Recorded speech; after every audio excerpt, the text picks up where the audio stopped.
السلام علیکم ورحمۃ اللہ وبرکاتہ۔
بسم اللہ الرحمن الرحیم۔ بالسند المتصل منا الى الامام الحافظ ابی عبداللہ محمد بن اسماعیل البخاری رحمہ اللہ قال حدثنا يحيى بن يعلى المحاربي قال حدثني ابي قال حدثنا اياس بن سلمة بن الاكوع قال حدثني ابي رضی اللہ عنہ عنہم وکان من اصحاب الشجرہ۔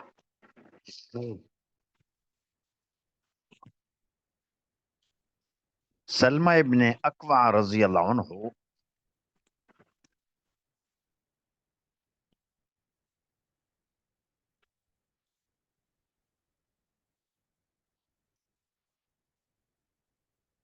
کے صاحبزادے کہہ رہے ہیں کہ مجھے میرے والد ماجد نے یہ حدیث سنائی اور میرے والد ماجد اصحاب شجرہ میں سے تھے۔ تو یہی یہاں امام بخاری کا مقصد ہے کہ سلمہ ابن الاکوع رضی اللہ عنہ اصحاب شجرہ میں سے ہونا بیان کرنا مقصود تھا۔ اب آگے کیا فرمایا اس حدیث میں؟ قال كنا نصلي مع النبي صلی اللہ علیہ وسلم، فرمایا کہ ہم نبی کریم صلی اللہ علیہ وسلم کے ساتھ نماز پڑھا کرتے تھے جمعہ کی، الجمعہ، ثم ننصرف، پھر ہم واپس لوٹتے، نماز پڑھی واپس لوٹتے، ولیس للحیطان ظل یستظل بها، اور دیواروں کا سایہ نہیں ہوتا تھا جس سے سایہ حاصل کیا جائے۔ ولیس للحیطان ظل، اور دیواروں کا سایہ نہیں ہوتا تھا، یستظل بها، جس سے سایہ حاصل کیا جائے۔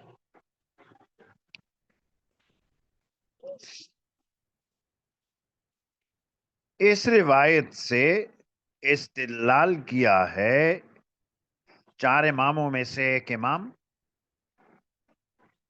احمد ابن حنبل رحمہ اللہ نے کہ جمعہ کی نماز زوال سے پہلے بھی جائز ہے۔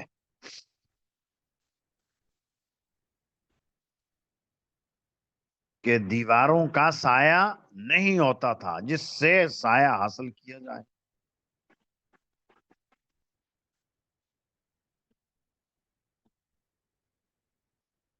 لیکن جمہور اس حدیث کا یہ مطلب بیان کرتے ہیں کہ مدینہ طیبہ کی دیواریں مراد ہیں۔ مدینہ طیبہ میں ایک تو جو مکانات تھے، حجرے تھے، زیادہ اونچے نہ تھے،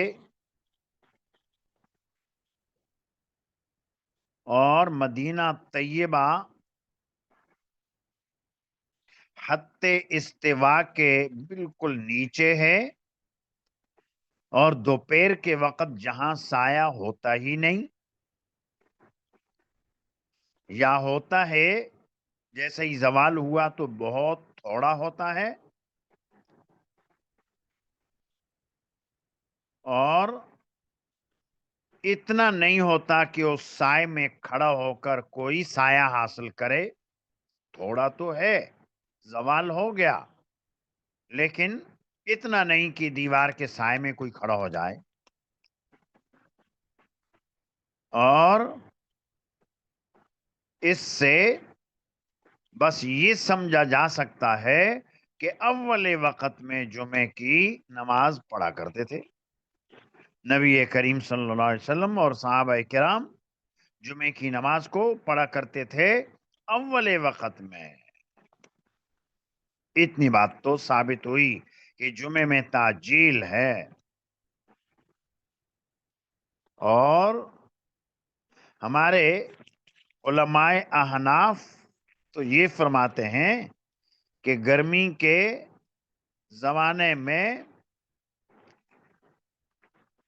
تو جمعہ کی نماز کو، ظہر کی نماز کو تاخیر سے پڑھنا افضل ہے، لیکن جمعے کی نماز کو پھر بھی گرمی کا زمانہ ہو تو جلدی پڑھنا اور تعجیل سے پڑھنا وہ مطلوب ہے۔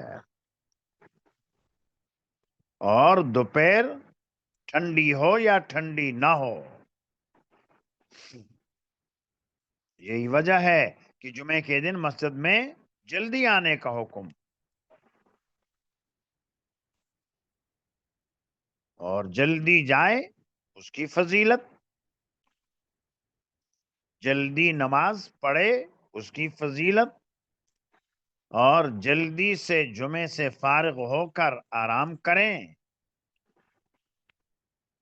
تو چونکہ جمعے کے دن قیلولہ نماز جمعہ کے بعد ہے، کھانا نماز جمعہ کے بعد ہے، تو یہ سارے کام بعد میں، اور زوال کے فوراً بعد جمعہ کی نماز ہے۔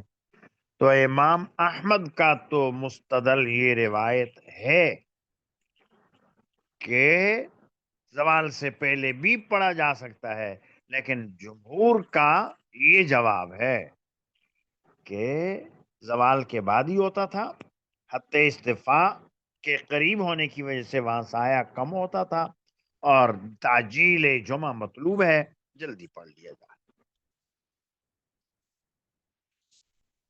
بھی قال حدثنا قتيبة بن سعيد قال حدثنا خاتم عن يزيد بن ابي عبيد قال قلت لسلمة بن الاكوع على اي شيء بايعتم رسول الله صلى الله عليه وسلم۔ یزید ابن عبید فرماتے ہیں کہ میں نے سلمہ ابن اکوع رضی اللہ عنہ سے دریافت کیا کہ آپ لوگوں نے رسول اللہ صلی اللہ علیہ وسلم سے حدیبیہ والے دن کس چیز پر بیعت کی تھی؟ علی ای شیء، کس چیز کے اوپر بیعت کی تھی؟ قال، تو انہوں نے جواب دیا، سلمہ ابن اکوع نے جواب دیا، علی الموت، موت۔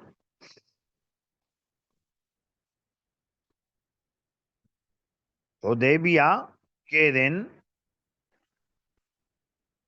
حضرت عثمان رضی اللہ عنہ کی شہادت کی غلط خبر مشہور ہو گئی، اور کفار قریش تھے ہی غضبناک مسلمانوں پر، اور ان کا طرز عمل ایسا کہ بعید بھی نہیں ہو سکتا ہے ایسا۔ نبی کریم صلی اللہ علیہ وسلم نے صحابہ کرام سے بیعت لی، اور بیعت اس پر لی کہ مر جائیں گے میدان چھوڑ کر بھاگیں گے نہیں، اس کے اوپر بیعت لی۔ اس بیعت کا تذکرہ قرآن کریم میں بھی ہے، ان الذین یبایعونک انما یبایعون اللہ۔ قرآن کریم میں ہے یہ کہ یقین رکھو جن لوگوں نے آپ کے ہاتھ کے اوپر بیعت کی، انہوں نے اللہ سے بیعت کی، اللہ کا ہاتھ ان کے ہاتھ کے اوپر تھا۔ اب یہ جو بیعت ہوئی، اس بیعت کی تعبیریں دو ہیں۔ ایک تو یہ کہ بیعت علی الجہاد، اور دوسری تعبیر بیعت علی الموت۔ دونوں تعبیریں اپنی جگہ صحیح، کوئی فرق نہیں، حاصل دونوں کا ایک ہے۔ بیعت علی الموت تھی، اس کا یہ مطلب نہیں کہ ہم ضرور مریں گے۔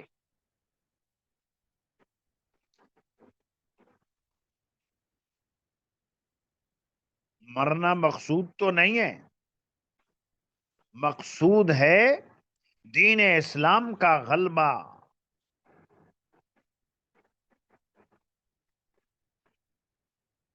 تو یہ بیعت علی الموت کا مطلب یہی تھا کہ آخری دم تک جہاد کرتے رہیں گے، میدان جنگ چھوڑیں گے نہیں، یا تو فتح نصیب ہوگی یا شہادت نصیب ہوگی۔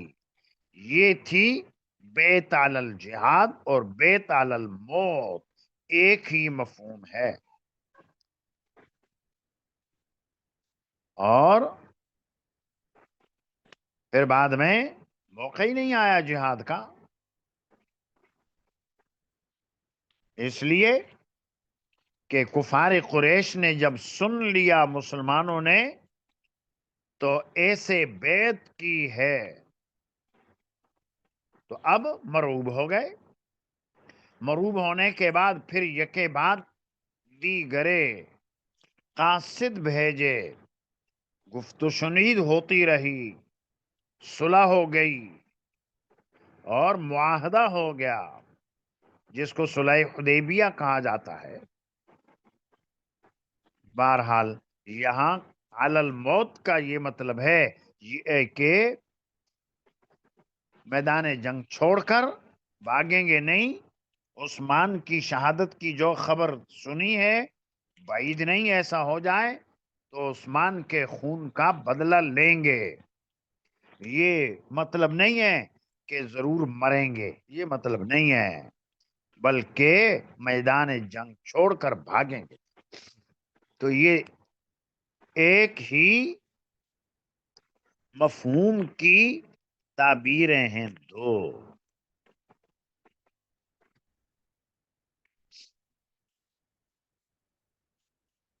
به قال حدثني أحمد بن إشقاب قال حدثنا محمد بن فضيل عن العلاء بن المسيب عن أبيه مسيب عن أبيه قال لقيت البراء ابن عازب، کہتے ہیں کہ میری ملاقات ہوئی حضرت براء ابن عازب سے، فقلت، تو میں نے ان سے کہا، حضرت براء سے کہا،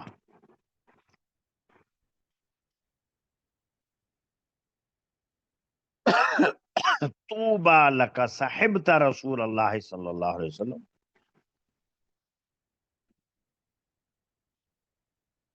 آپ کو مبارک ہو،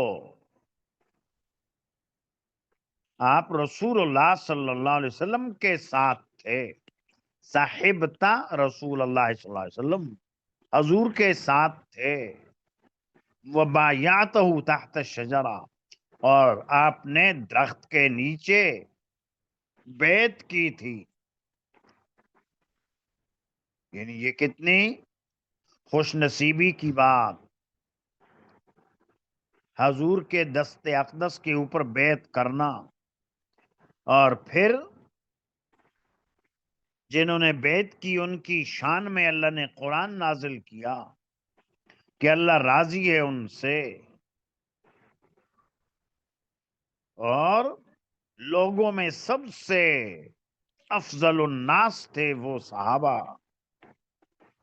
ان کی فضیلت میں تو اللہ نے قرآن نازل کیا۔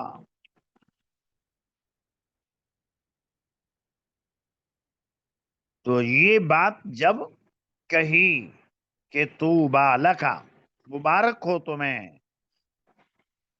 صاحبتا رسول اللہ صلی اللہ علیہ وسلم وبایعتہ تحت شجرہ، فقال ای ابن اخی، تو حضرت برا بولے اے بتیجے، انک لا تدری ما احدثناہ بعد،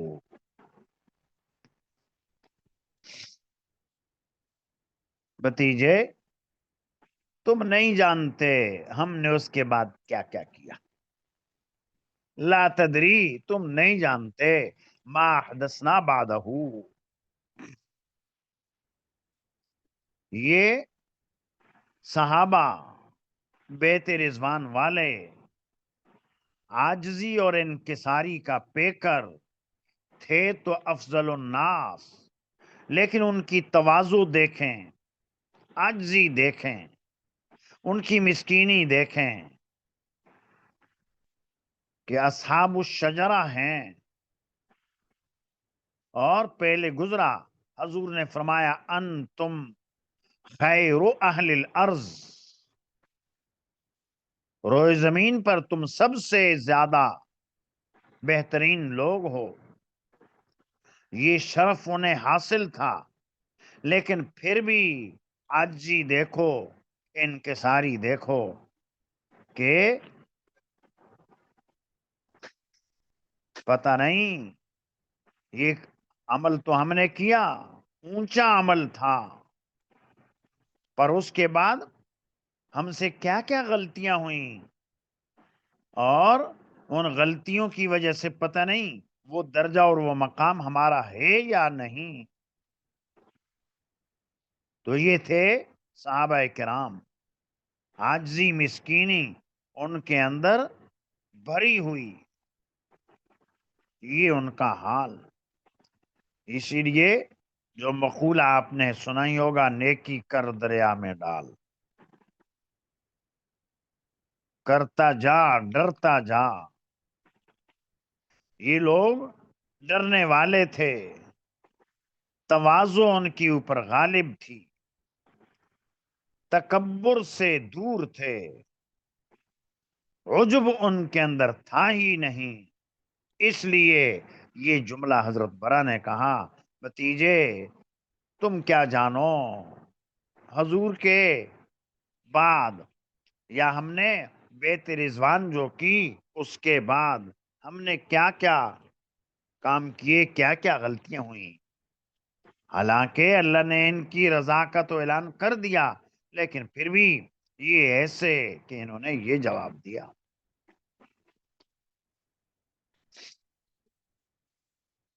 بے قال حدثنا اسحاق قال حدثنا يحيى بن صالح قال حدثنا معاوية هو ابن سلام عن يحيى عن ابي قلابة ان ثابت بن الضحاك اخبره،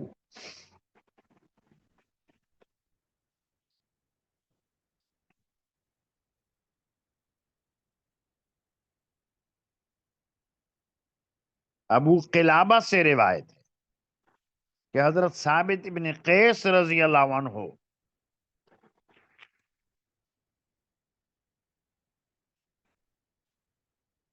اخبرہ، جنہوں نے انہیں خبر دی ہے، ابو قلابہ کو خبر دی، انہو باجع النبی صلی اللہ علیہ وسلم تحت الشجرہ، کہ ثابت ابن ضحاک بھی ان لوگوں میں شامل تھے جنہوں نے درخت کے نیچے نبی کریم صلی اللہ علیہ وسلم سے بیعت کی تھی۔ تو یہاں ثابت ابن قیس کا اصحاب شجرہ میں سے ہونا بیان کرنا مقصود تھا امام کو، اس لیے اس کا تذکرہ فرمایا ہے۔ بھی قال حدثني احمد بن اسحاق قال حدثنا عثمان بن عمر قال اخبرنا شعبة عن قتادة عن انس بن مالک رضی اللہ عنہ، حضرت انس سے یہ روایت آئی، انا فتحنا لک فتحا مبینا، جب یہ آیت نازل ہوئی ہم نے آپ کو فتح مبین عطا فرمائی، یعنی صلح حدیبیہ کی صورت میں فتح مبین ہم نے آپ کو عطا فرمائی۔ لکا، لکا میں خطاب ہے نبی کریم صلی اللہ علیہ وسلم کو کہ نبی اے ہمارے پیارے، ہم نے آپ کو صلح حدیبیہ کی صورت میں فتح مبین عطا فرما دی۔ اس کے آگے آیت کے اندر معلوم ہے آپ کو، لیغفر لک اللہ ما تقدم من ذنبک وما تاخر، اگلے پچھلے گناہ اللہ نے تمہارے معاف کر دیے۔ یہاں پر بھی لکا آیا، اس میں بھی خطاب ہے حضور کو۔ ان آیتوں میں حضور کو یہ سنائی خوشخبری، قال الحدیبیۃ، تو یہ قال الحدیبیۃ یہ تفسیر ہے اس کی، یعنی یہ جو فتح مبین ہے یہ حدیبیہ کی صورت میں۔ قال اصحاب ہنیئا مریئا، تو صحابہ کرام نے عرض کیا آپ کے لیے مبارک ہو اور آپ کو یہ خوشگوار ہو۔ ہنیئا مریئا، یہ آپ کے لیے خوشگواری بھی ہے اور آپ کے لیے مبارکبادی بھی ہے۔ دونوں جگہ لکا لکا آیا ہے۔ فما لنا، ہمارے لیے کیا ہے؟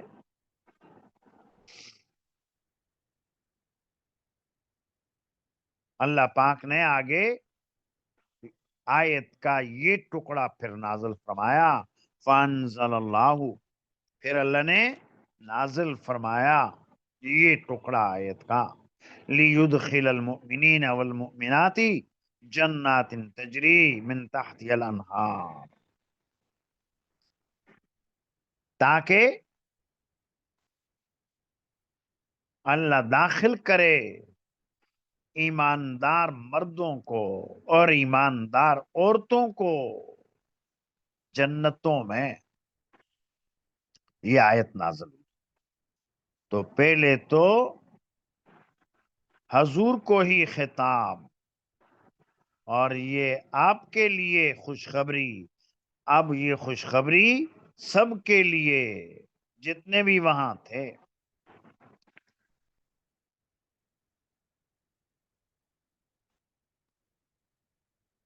قال شعبۃ فقدمت الکوفۃ فحدثت بہذا کلہ عن قتادہ، حدیث کے راوی شعبہ، اس حدیث کے اندر جو آئے ہیں شعبہ ابن الحجاج، اور وہ روایت کرتے ہیں قتادہ سے۔ تو شعبہ کہتے ہیں کہ میں کوفہ آیا اور میں نے یہ پوری حدیث اسی طرح قتادہ سے نقل کی۔ کوفہ میں فحدثت بہذا کلہ، میں نے یہی حدیث پوری کی پوری بیان کی عن قتادہ تھا، قتادہ کے حوالے سے کوفہ میں اس حدیث کو میں نے بیان کیا۔ ثم رجعت، پھر میں واپس ہوا، فذکرت لہ، اور قتادہ اپنے شیخ کے سامنے اس حدیث کو ذکر کیا، پہلے جیسے سنا تھا ویسے ہی ذکر کیا۔ فقال اما، تو قتادہ نے یہ کہا، اما انا فتحنا لک فعن انس، انہوں نے فرمایا کہ انا فتحنا لک فتحا مبینا، یہ جو روایت ہے اتنی، یہ تو ہم نے روایت کی ہے براہ راست انس سے، جیسا کہ یہ روایت قتادہ عن انس آئی ہے انس سے. وَأَمَّا هَنِيئًا مَرِيئًا، اور رہا یہ لفظ ہنیئًا مریئا بھی بیچ میں آیا، تو یہ ہنیئًا مریئا یہ براہ راست ہم نے انس سے روایت نہ کیا، فان اکرمتا، یہ تو ہم نے اکرمہ سے روایت کیا ہے. تو راویان حدیث کی یہ حد درجے کی احتیاط ہے، جتنا لفظ سنا اس کی صراحت کر دی، تاکہ ایک کی بات دوسرے کی طرف منسوب نہ ہو. تو دین میں ایسی احتیاط کرنی پڑتی ہے، بالخصوص احادیث بیان کرنے میں ایسی احتیاط کہ ایک ایک لفظ کو سوچ سوچ کر کہ یہ لفظ کس سے میں نے لیا، کس نے یہ تفسیر بیان کی. تو یہ احتیاط ہے، بڑی احتیاط کیا کرتے تھے صحابہ کرام. اور پہلے کہیں ضمنی طور پر آیا تھا کہ حضرت قتادہ مدلسین میں سے ہیں، اور امام بخاری رحمہ اللہ کا سنی یہ ہے کہ جو راوی مدلس ہو اس کی معنعن روایت کو ذکر نہیں کرتے. مدلس راوی اور عنعنہ ہو اس کا، تو یہ روایت بھی ایسے ہی تھی، عن قتادہ عن انس. تو پھر آگے جب یہی بات واضح ہو گئی کہ انس نے یہ کہا کہ انا فتحنا، یہ تو ہے انس سے، اور ہنیئا مریئا یہ انس سے نہیں، یہ تو ہے حضرت اکرمہ سے.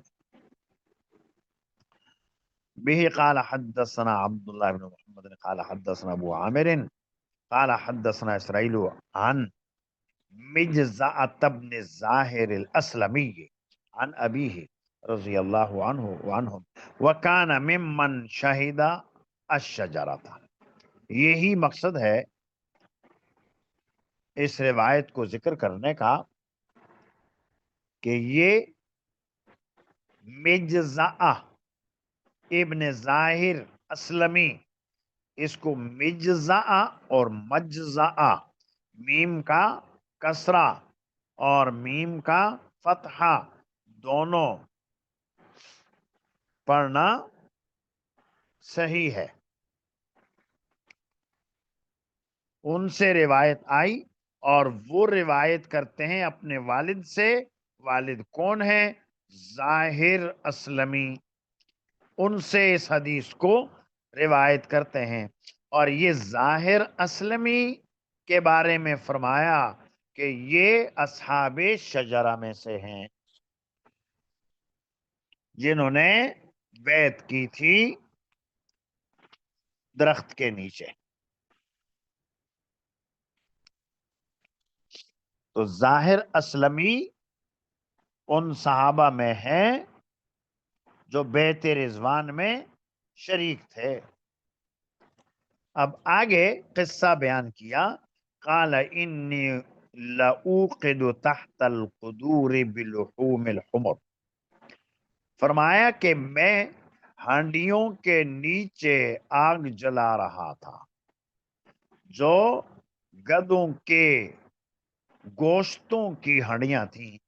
اذ نادا منادی رسول اللہ صلی اللہ علیہ وسلم، اچانک رسول اللہ صلی اللہ علیہ وسلم کے منادی نے آواز لگائی، ان رسول اللہ صلی اللہ علیہ وسلم، کہ اللہ کے رسول صلی اللہ علیہ وسلم، ینہاکم روکتے ہیں تم کو، عن لحوم الحمر، گدوں کے گوشتوں سے، یعنی گدوں کے گوشت کو کھانے سے روکتے ہیں. یہ روایت آگے غزوہ خیبر میں آئے گی، مفصل آئے گی کہ خیبر کی جنگ میں صحابہ کرام نے گدھوں کو ذبح کیا اور ہانڈیوں میں گوشت کو پکانے لگے. نبی کریم صلی اللہ علیہ وسلم نے حکم دیا کہ ہانڈیوں کو الٹ دو اور منع فرما دیا.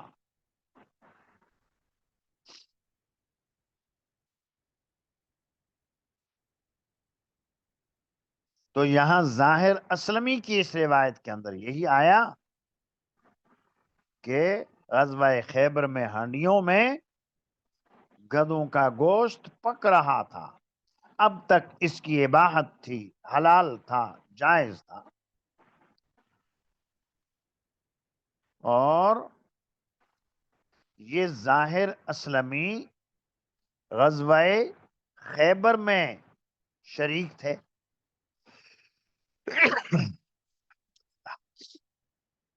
جب یہ غزوہ خیبر میں شریک تھے، غزوہ خیبر سن 7 ہجری میں ہوا، صلح حدیبیہ 6 میں ہوئی، تو اس سے یہ نتیجہ خود نکل سکتا ہے کہ بیعت رضوان میں بھی موجود تھے.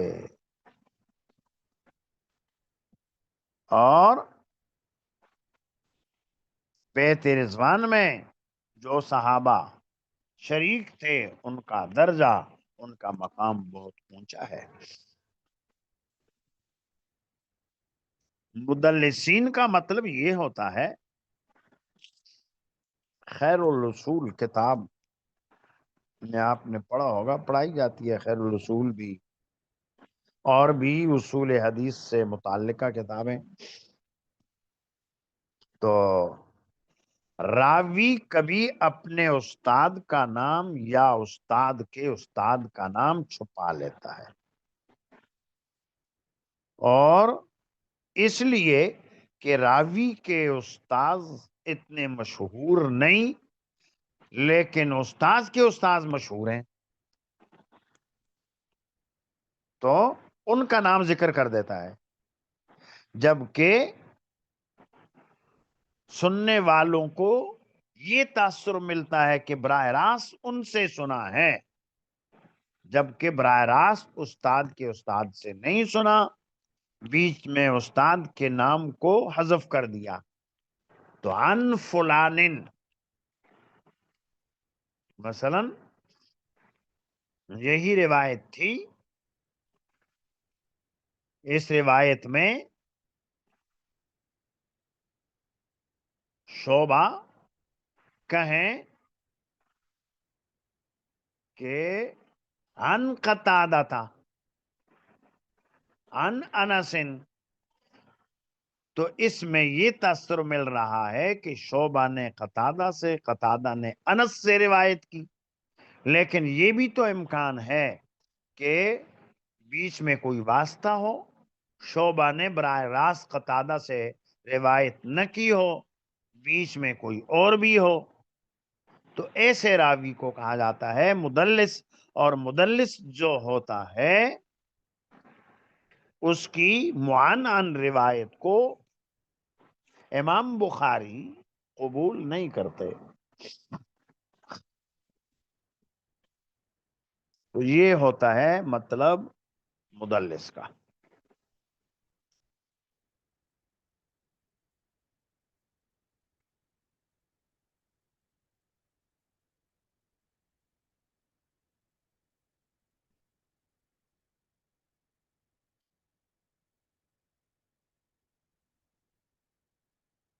اچھا تو دیکھیے آگے جو روایت آئی ظاہر اسلمی والی، وہ تو اس کے اندر جو بات تھی آ گئی.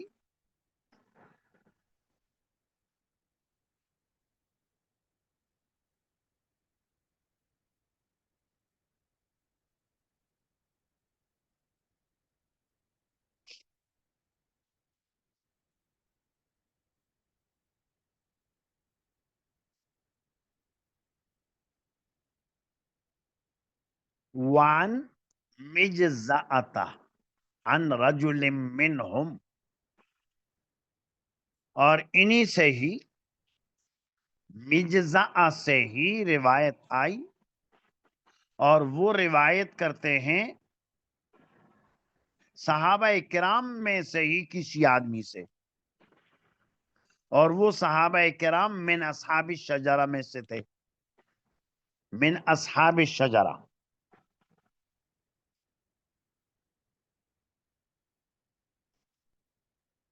تو مجزع ایک اور صحابی سے روایت کرتے ہیں، اور وہ صحابی بھی کیسے؟ اصحاب الشجرہ میں سے تھے۔ اسمہ احبان ابن اوس، جن کا نام احبان ابن اوس تھا۔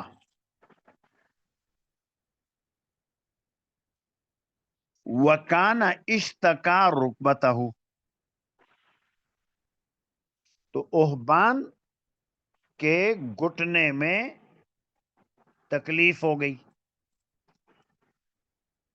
فکان اذا سجد جعل تحت رکبتہ وسادہ، جب وہ سجدہ کرتے تو اپنے گھٹنے کے نیچے تکیہ رکھ لیتے تھے۔ تو اس روایت کا اصل مقام تو کتاب الصلاح ہے، صلاۃ سے متعلقہ مسئلہ آیا، لیکن امام بخاری نے یہاں ذکر کر دی یہ بتانے کے لیے کہ احبان ابن اوس یہ اصحاب شجرہ میں سے ہیں، اونچے درجے کے جو صحابہ ہیں جن سے اللہ کی رضا کا اعلان، تو یہ وہ ہیں۔ اور باقی یہ مسئلہ اپنی جگہ کہ کسی کے گھٹنے میں تکلیف ہو، سجدہ صحیح طریقے سے کر نہیں سکتا، تو گھٹنے کے نیچے اگر گدی رکھ دی، روئی رکھ دی، کوئی اور چیز رکھ دی تاکہ سجدہ کرنے میں آسانی ہو جائے، تو یہ جائز ہے۔ اصل مقصود تو سجدہ کرنا ہے، اور گھٹنے پر زخم ہے، چوٹ ہے، تو اللہ نے آسانی کر دی۔ جس طرح راحت ہو اس راحت والی تدبیر کو اختیار کر سکتے ہو۔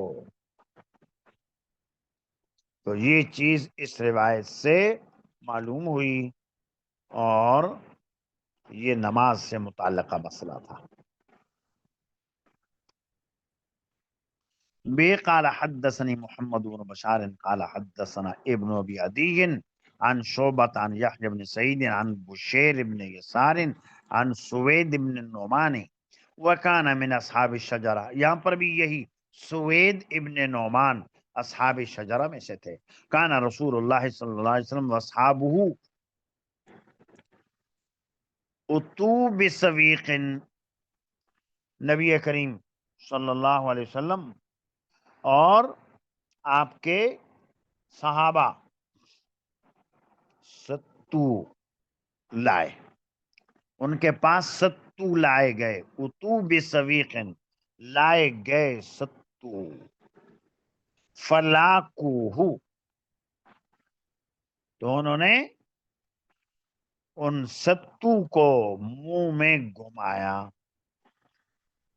تو لاک کا یلوکو، اس کے معنی ہوتے ہیں کہ ستو چونکہ جس طرح آٹا ہوتا ہے، آٹا نما ہوتے ہیں، منہ کے اندر ڈالیں تو چپک جاتے ہیں دانتوں کے ساتھ، مسوڑوں کے ساتھ، تو اب ان کو منہ کے اندر زبان سے ادھر ادھر گھماتے ہیں، اور تنگ دستی کا زمانہ تھا، ستوؤں پر گزارا، بالخصوص سفر میں، تو یہ تھا اس کا مقصد، ستو اس سفر میں استعمال کیے۔ تابعہ معاذ عن شعبہ، شعبہ سے روایت کرنے میں اس حدیث کو معاذ نے بھی نقل کیا ہے. بے قال حدثنا محمد بن خاطب الوزيع قال حدثنا شازان عن شعبة عن ابي جمرة قال سألت عائذ بن عمرو وكان من اصحاب النبي صلی اللہ علیہ وسلم من اصحاب الشجرة. یہ عائذ ابن عمر سے روایت ہے اور یہ بھی نبی کریم صلی اللہ علیہ وسلم کے صحابی ہیں، اصحاب شجرہ میں سے ہیں. اور آگے ابو جمرہ ان کے جو شاگرد ہیں وہ کہتے ہیں کہ میں نے عائذ سے پوچھا حل ينقض الوتر، کیا وتر کو توڑ دیا جاتا ہے؟ نقض ينقض، نقض وتر کا مشہور مسئلہ ہے. قال اذا اوترت من اوله فلا توتر من آخره. تو انہوں نے یہ جواب دیا کہ جب تم نے وتر کو اول لیل میں پڑھ لیا، رات کے شروع حصے میں پڑھ لیا، تو آخر حصے میں پڑھنے کی ضرورت نہیں ہے. گویا عائذ ابن عمر رضی اللہ عنہ بیت رضوان والے صحابہ کرام میں سے تھے اور نقض وتر کے وہ قائل نہ تھے. ترمذی میں مسئلہ آتا ہے نقض وتر کا.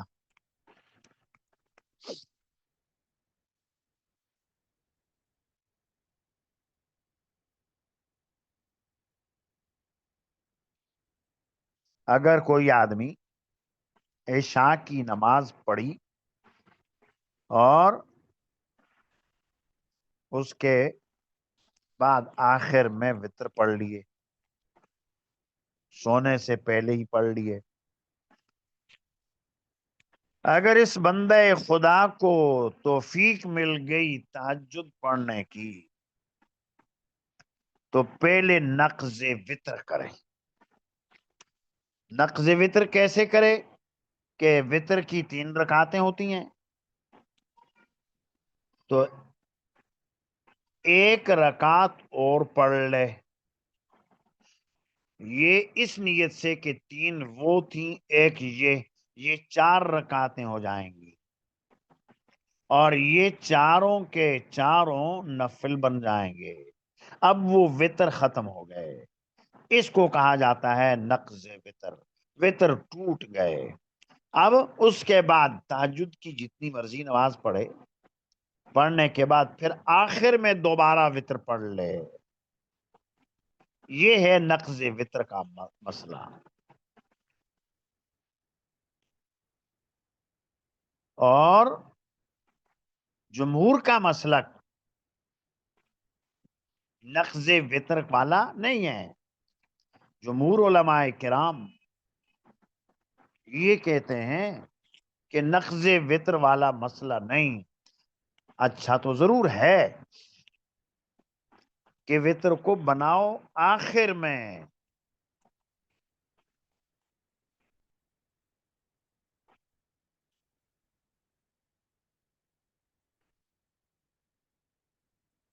اجعلوا آخر صلاتکم باللیل وترا، رات کی نمازوں میں آخری نماز بناؤ وتر کو. لیکن توڑنا صحیح نہیں. اچھا ہے وتر آخر میں، پر پڑھ لیا پہلے ہی تو کوئی بات نہیں، توڑنے کی ضرورت نہیں ہے. جمہور کا مسلک یہی ہے. اور امام احمد ابن حنبل کا یا اسحاق ابن راہوے کا مسلک ہے کہ نقض وتر والا ہے، ورنہ جمہور کا یہ مسلک نہیں ہے. ہمارا آپ کا مسلک نہیں ہے. پڑھ لیا پڑھ لیا.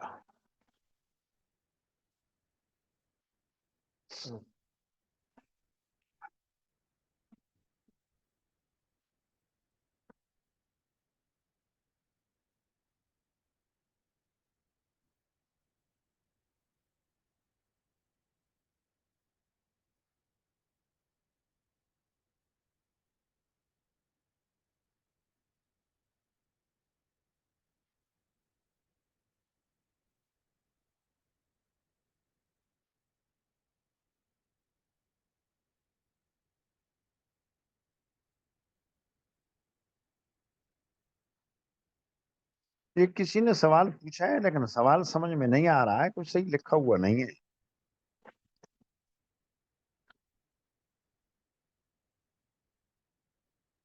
ہو سکے تو اس کو ذرا واضح کر دو.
یہ تو چند دن پہلے سبق میں بات آئی تھی کہ واقعہ حرہ کے موقع پر مدینہ طیبہ میں جو صحابہ کرام تھے تو وہ بیعت کر رہے تھے اپنے امیر کے ہاتھ کے اوپر. تو وہاں یہ بات آئی تھی کہ ہم نے بیت رضوان میں جو حضور کے دست اقدس کے اوپر بیعت کی تھی موت پر، اس کے بعد ہم کسی اور کے ہاتھ کے اوپر موت کی بیعت نہیں کریں گے.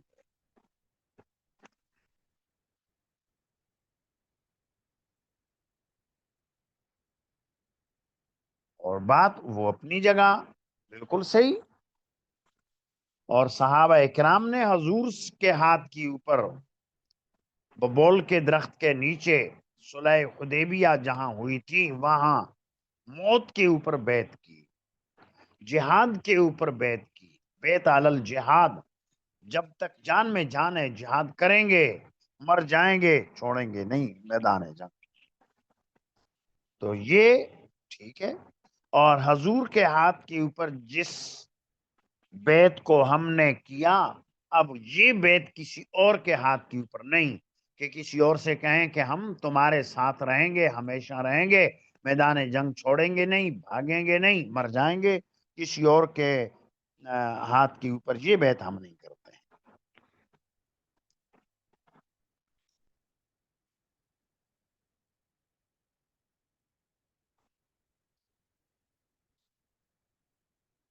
اچھا،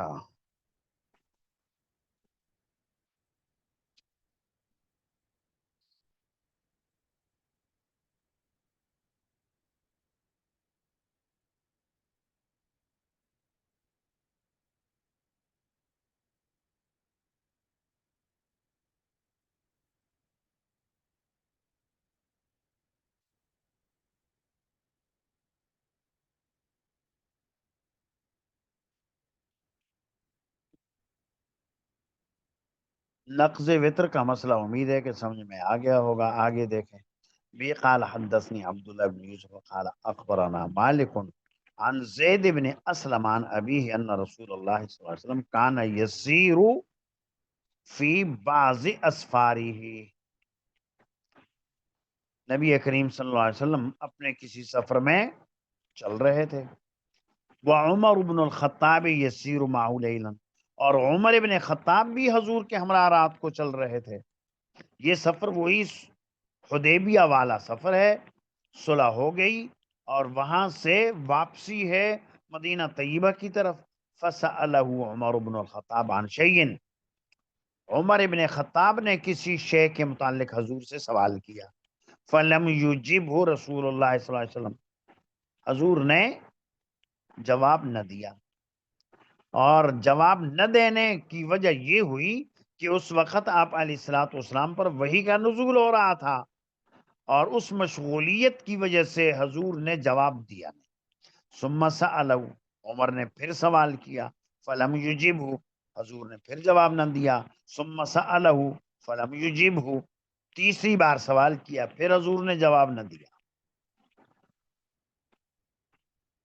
وقال عمر بن الخطاب، جب تینوں مرتبہ جواب نہ ملا تو عمر بولے، سکلت کا امک یا عمر، عمر تمہاری ماں تمہیں گم کر دے۔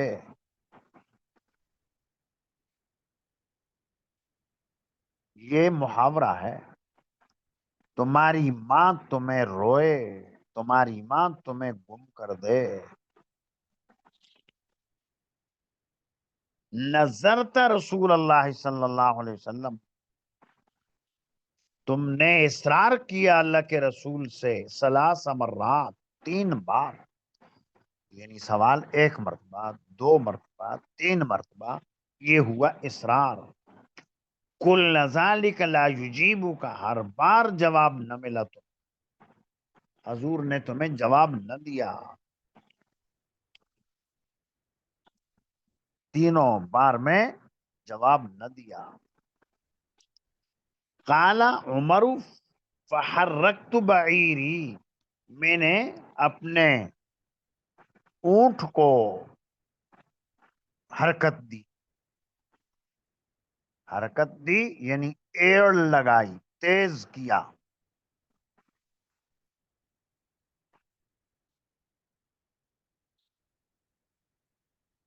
ثم تقدمت امام المسلمین، پھر میں مسلمانوں کے آگے نکل گیا،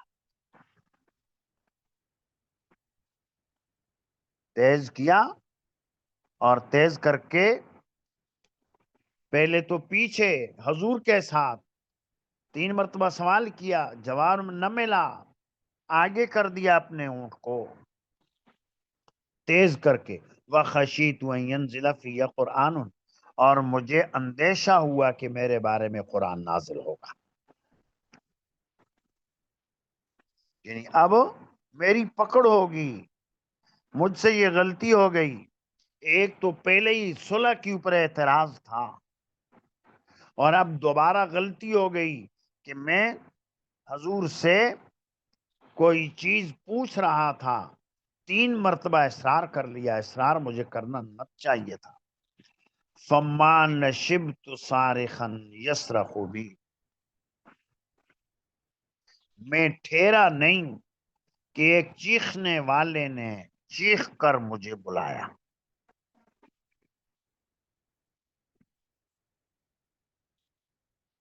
قال فقلت، راوی کہتے ہیں کہ حضرت عمر نے کہا، میں نے کہا، لقد خشیت ان یکون قد نزل فی قرآن، مجھے تو اندیشہ یہی تھا کہ میرے بارے میں قرآن نازل ہوگا۔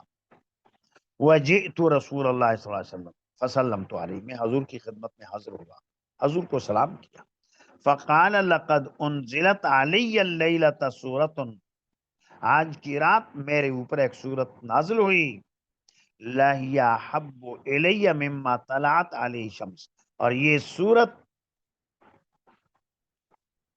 جس چیز کے اوپر سورج طلوع ہو اس سے زیادہ مجھے محبوب ہے۔ ثم قرأ، پھر پڑھا، اِنَّا فَتَحْنَا لَكَ فَتْحًا مُبِينًا، یہ سورت پڑھی۔ یہاں نہیں، دوسری روایت کے اندر یہ آیا ہے کہ حضرت عمر رضی اللہ عنہ ڈر رہے تھے میرے بارے میں قرآن نازل نہ ہو جائے، اور اسی ڈر کے مارے آپ علیہ الصلوۃ والسلام کی خدمت میں پہنچے، لیکن جب سورہ فتح نازل ہوئی، سنائی، تو کہنے لگے کہ یا رسول اللہ، کیا یہ فتح ہے؟ یہ فتح ہے کیا؟ یعنی عمر کو اب بھی تسلی نہیں ہو رہی ہے کہ عمرہ کیا نہیں، احرام کھول کر ایسے ہی جا رہے ہیں، تو یہ فتح ہے۔ تو اس لیے حضرت عمر کو یہ اندیشہ تھا، اس اندیشے کے پیش نظر ایسا.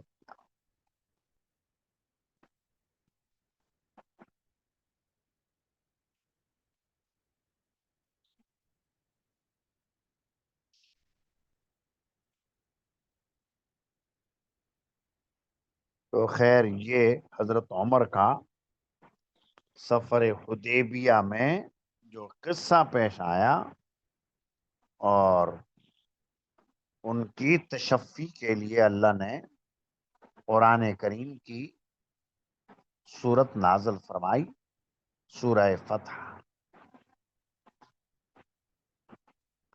اعتراض پہلے عمر یہ کر چکے تھے کہ کیا ہم حق پر نہیں ہیں اور ہمارا مد مقابل باطل پر نہیں ہے؟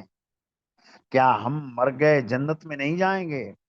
ہمارا مد مقابل مر گیا جہنمی نہیں ہوگا؟ تو یہ ساری باتیں پہلے حضرت عمر کر چکے تھے. ایک تو پہلے کی یہ بات، پھر دوبارہ اصرار کیا، کچھ بات پوچھی، آپ علیہ الصلوۃ والسلام نے جواب نہ دیا مشغولیت کی وجہ سے. حضرت عمر اور ڈر گئے، جب بلائے گئے تو اور ڈرے، سہمے سہمے گئے کہ بس میرے لیے کوئی وعید نازل ہو گئی.